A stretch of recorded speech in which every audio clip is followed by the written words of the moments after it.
It's called displacement theory. Does anybody know what displacement theory means? If I have a cup of water, bowl of water,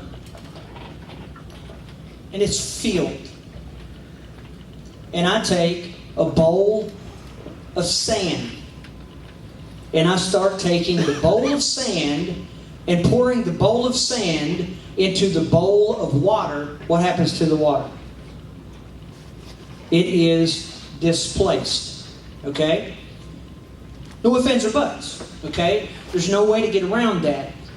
The problem with Christianity, and the problem with what Brother Butch is talking about, is many of us still have the same old junk that has never been displaced by anything else. Stand to reason? So for anybody that's in this room that's ever battled an addiction, you're going to continue to battle that addiction until it is displaced by something else. And I don't care who you are, it does not take 12 steps to figure that out. That is legitimate, honest to goodness truth. You will never replace that addiction with just any old thing until you find something that you love greater than you love what you're addicted to. Now that's real. Everybody agree with that? Amen. Okay. So we wonder why addicts come to church and they don't maybe have the same, or not just, I don't want to say just addicts, but people come to church and they don't have the same fire that we do. Well, I'm going to get away from that, and I'll tell you right now that I'm fired up at different levels over different things at different times. Okay? And it is always going to be in direct correspondence with what I am displacing my weekly life with. With my weekly life being filled with turmoil, busyness, argumentative days, or whatever, and there is nothing that is better than that being poured into my life to displace the junk out of it, guess what remains? You can go ahead and say it. Well, somebody come and shut that. That's a diesel out there. Better be careful. The Bible teaches us, and I don't care what version it is, the Bible teaches us to always be ready, okay, to make an account for the hope that you have. Okay?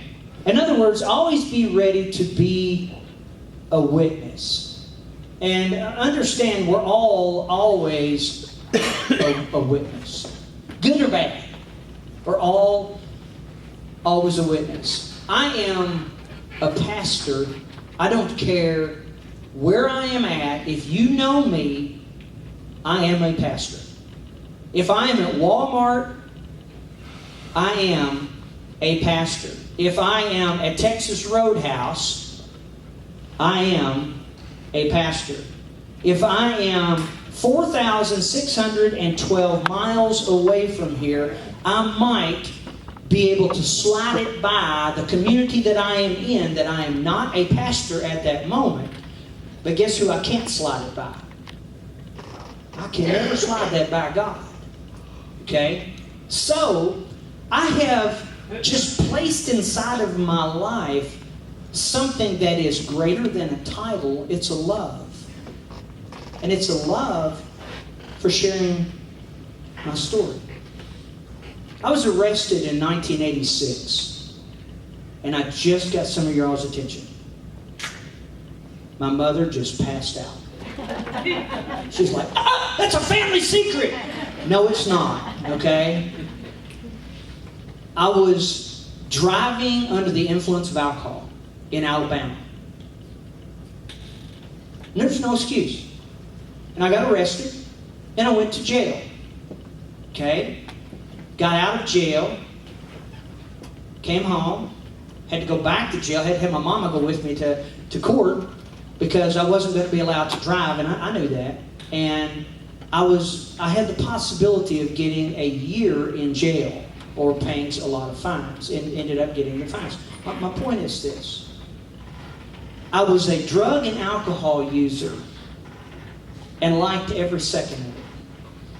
Can anybody relate to that? Would you be honest with me today? Come on. Would you raise your hands high if you were a drug and alcohol user and you liked every second of it? Okay. You know, for people that are in here today that have never been a drug and alcohol user, you do not understand the hands that just went up. You're like, well, I don't get it. And I have no doubt that you don't get it. Okay? But something happened to me. And here's the thing, and here ultimately this is what it boils down to. This is what Brother Butch and Christy, everybody, what we're trying to get across here is that something happened inside of me. An emptying, a displacement happened. I thank God that I met the real Jesus Christ instead of the Jesus Christ that many churches say is real. And I'm not knocking those churches, but for me, I met a very vibrant Jesus. So I'm going to use Tim for a second, just simply because he's here for the first day today. So why would Tim want to come back? Especially now that I've done pointed him out twice. Why? What reason would he have to want to come back? My son called 6,122 miles away, and I shared this morning. I won't be long today. I apologize that I'm not going to be long. But that's a joke, by the way. My son called Friday, and he's like, Dad. I was like, yeah. Hadn't heard from him in 3 weeks. Dad. Now, listen, everything I say, I want to preface it by saying, I'm this, that, and the other, but I've been witnessing to this guy now for 3 months now, and I can't get nothing through to him. Now, what I want you to do is, I want you to answer some biblical questions he has, but I don't want you to use the Bible. Hello, son.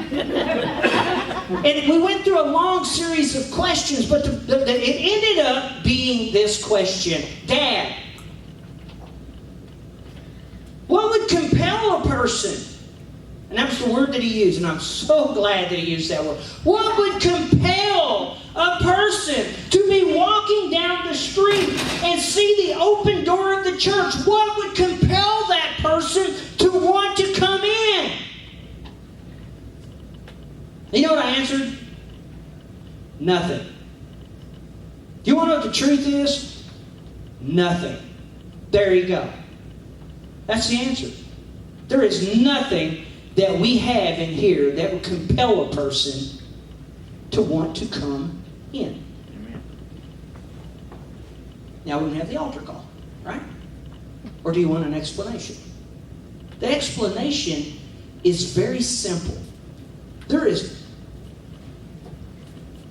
I don't care how many rock guitars we have up here. I don't care what our new building looks like. I don't care about any of those things.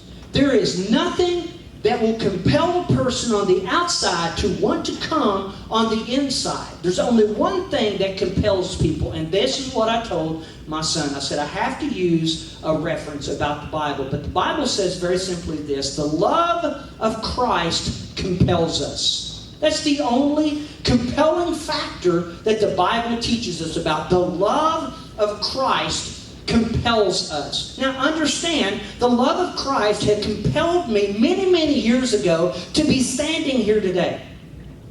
And the love of Christ continues to compel me to want to be more and more and more and more. So I said this: Caleb, the only thing that will ever help people to be compelled is when they see the love of Jesus. Not when I tell them about the love of Jesus, only when they see the love of Jesus. I'm going to go back to this love offering that we're going to take up in just a few moments. Because I can be honest with you, there are people that probably think, well, we shouldn't be doing those kind of things. I don't care what you think.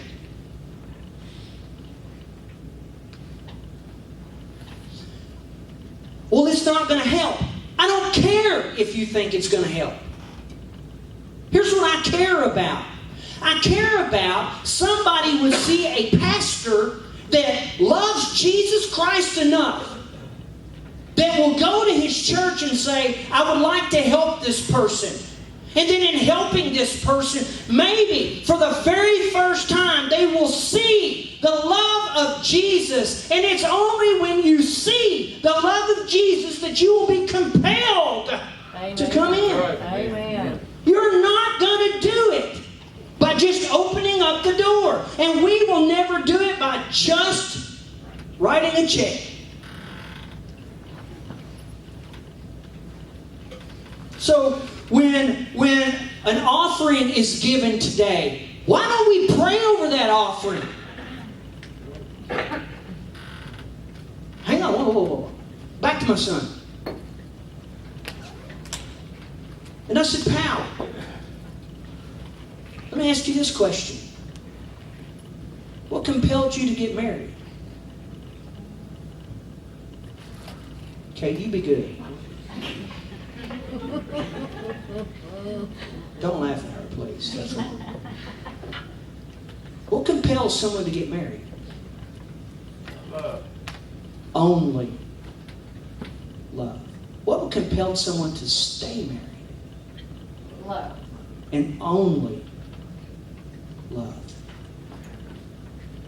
So what is the only compelling factor that would bring someone back to church? When they see genuine love.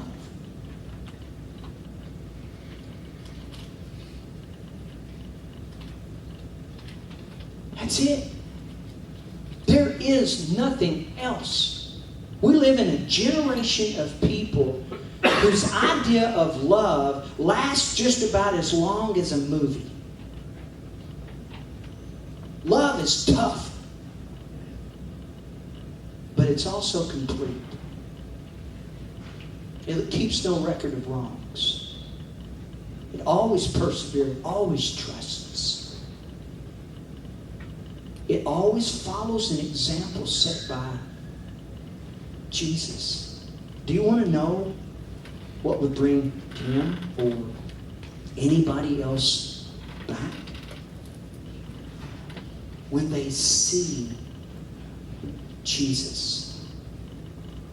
I don't want to be in a church where I don't see Jesus. And I assure you, I won't be the pastor of that church.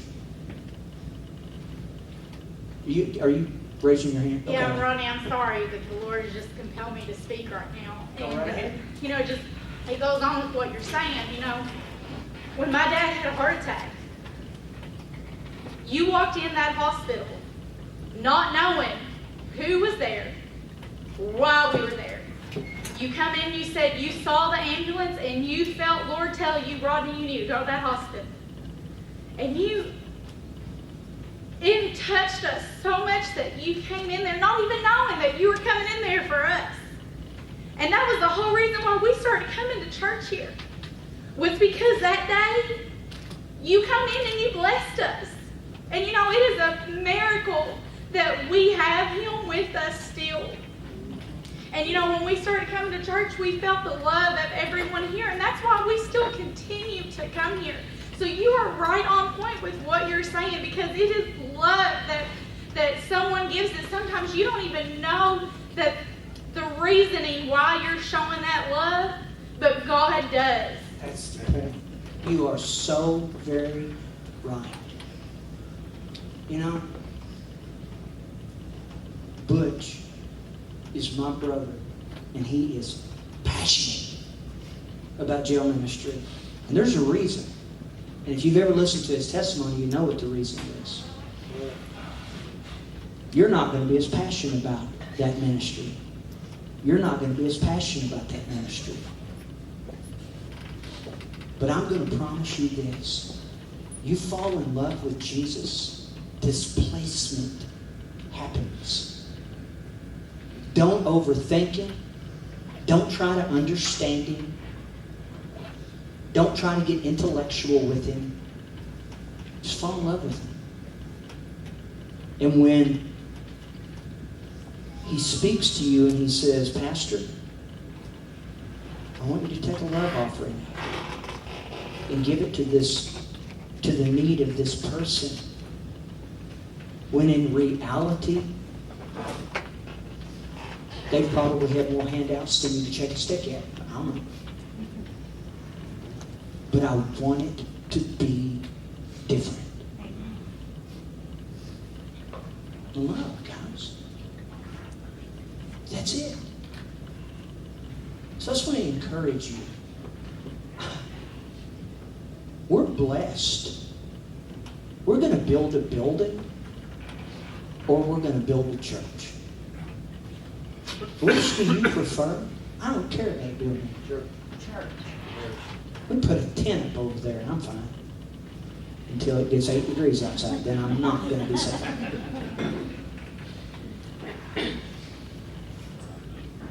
You're not here by accident. You're here on purpose. God's purposed you to be here today.